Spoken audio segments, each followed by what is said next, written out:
Happy Friday farm vlog to everybody, and I want to say happy Easter weekend. I hope you all have a wonderful Easter weekend. We are looking forward to our Easter weekend, spending it with family, and we have these 3 beautiful chicks and plenty more chicks on the way. Now these chicks are 12 days old. They are growing so quickly. They're just so cute. And I keep getting more orders for chicks. I love how more people are looking for backyard chicks, and so I feel terrible telling people that I don't have chicks currently available, that there's a wait list. So I may have gone to Tractor Supply and gotten a 3rd incubator. So I am saving up eggs currently, and I'm hoping to put eggs in this incubator tomorrow so that I can hatch some more chicks and fill these orders quicker so that there's less of a wait time for chicks, and I can hopefully accommodate more people who want backyard chicks for this season. These incubators here are 6 days into incubation, so we should be able to candle them tomorrow and see what we're looking at inside, how many of these eggs. We've got 44 eggs total in there right now, so we'll see how many were fertilized and are growing little embryos. Such an exciting time.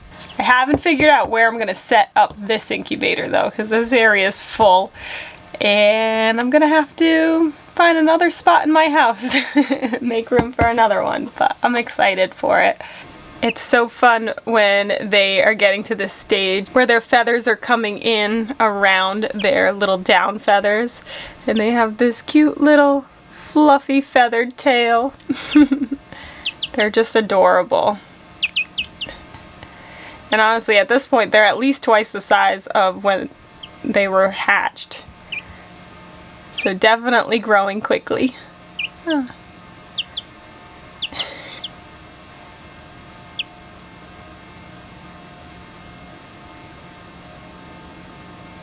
You want to show them your beautiful feathers?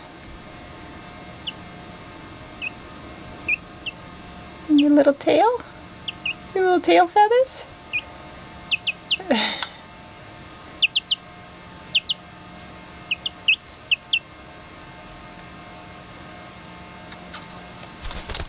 Alright, let's send you back.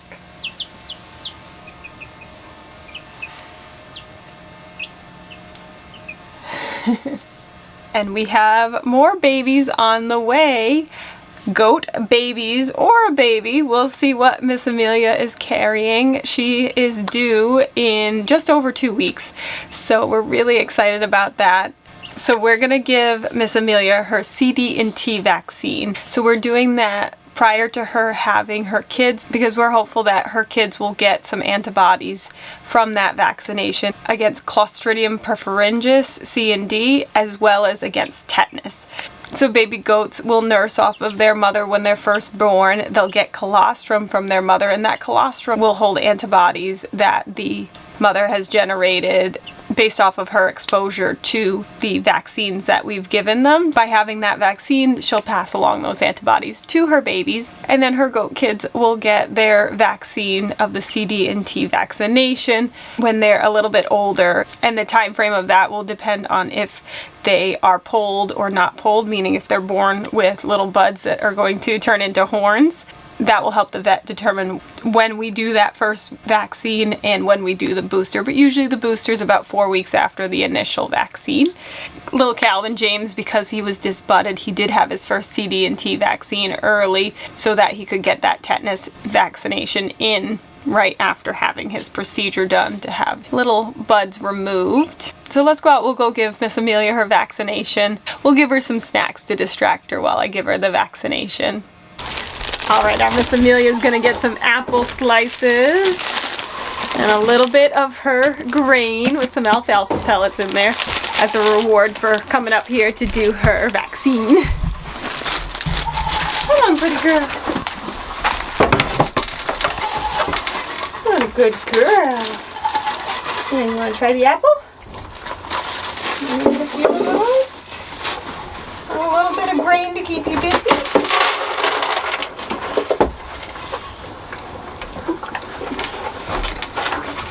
I'm gonna lock her in here.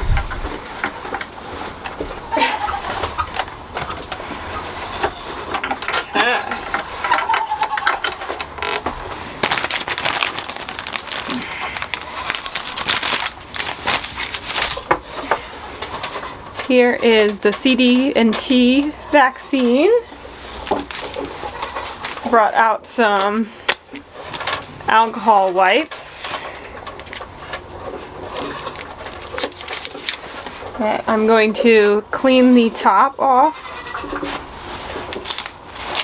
Got a sterile 3 ml syringe.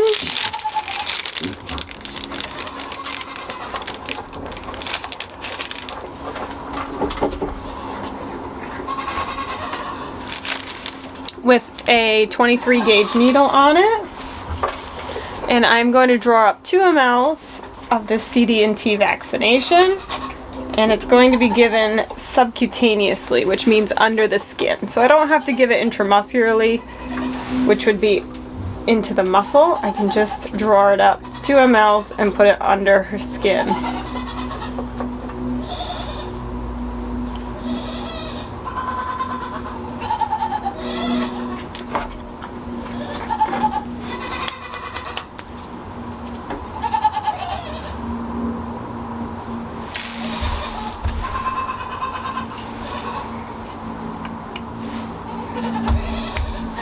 So now that is ready, 2 mLs. She finished her snack, so I'm going to get her a little bit more.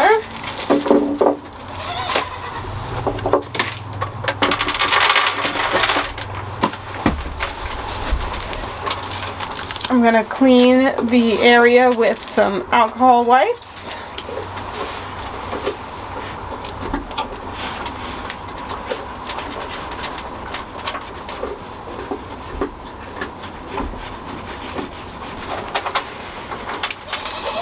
And I'm going to look bevel up parallel with her body. So I'm going to pull the skin out, tent the skin, feel for the pocket, put the needle in.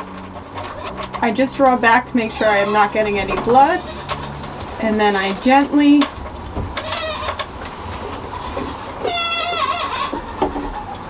dispense it. I pinch the skin here for a moment. Rub that in. And she's so busy eating, she barely even seemed to notice.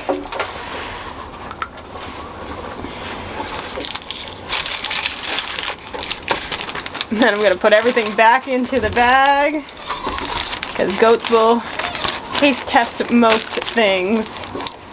We don't want her eating any of that. And that's it. She is now vaccinated for CD&T, and then in just over 2 weeks, hopefully, this big belly will push out a beautiful baby goat. Or 2, 3, 4, who knows? She doesn't look that big though, so she may just have 1 or 2 in here.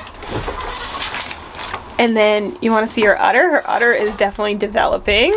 So prior to getting pregnant, she did not have an udder. She just had small teats. And now in the final leg of pregnancy, she has developed this udder here. She doesn't like it to be touched, but we do, yeah, so it's a full handful right now. And so we have been getting her used to getting her udder touched, because she will be getting milked. At least that's the plan. Okay, Miss Amelia, you're all set. Are you okay? Are you okay? And anytime that a animal gets a vaccine, we always keep an eye on them after their vaccination, just to make sure they don't have any reaction. She has had this vaccine in the past and has not had any issues, but you never know. So it's always good to keep a close eye. What a good girl you are, huh? And if she were to have an allergic reaction, I do have a vet down the road from where I live that I could throw her in my car and bring her to real fast in an emergency situation. But thankfully, I haven't had to do that. Always good to be prepared though.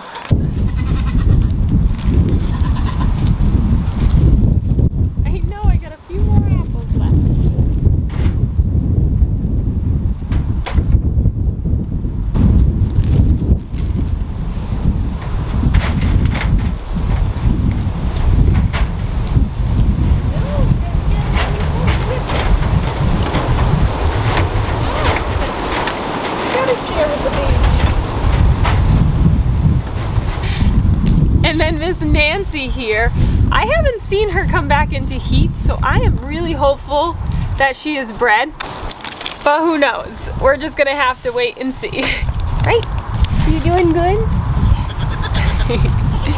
You're a good girl, huh? I'll be back in a few minutes to check on you, baby girl.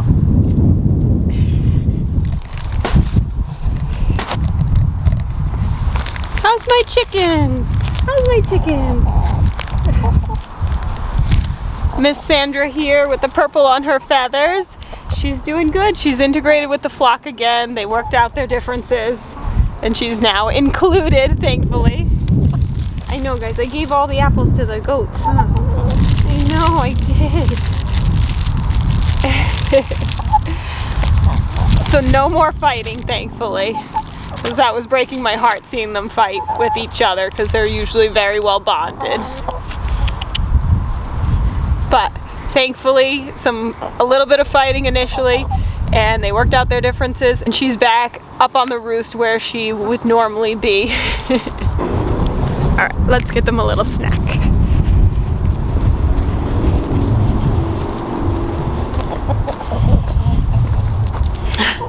The wind took down our fence again. It's been windy.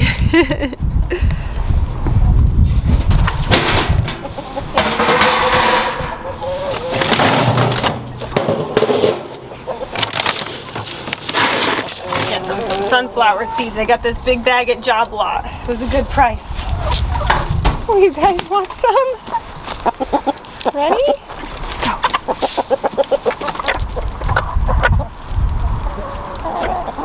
Oh, one's still in the garden. You can get her a little bit.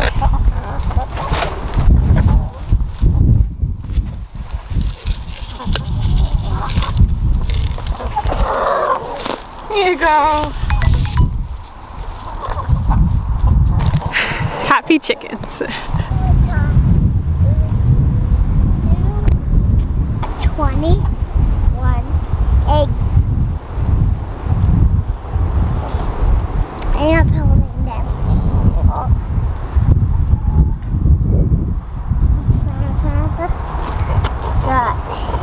You found 4 eggs? Yeah. And they were all behind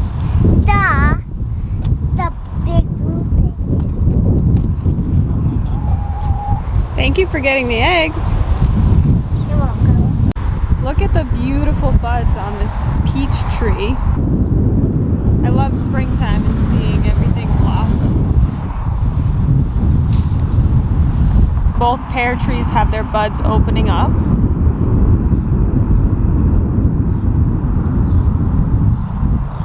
And we can't forget the little apple tree and their beautiful buds opening up.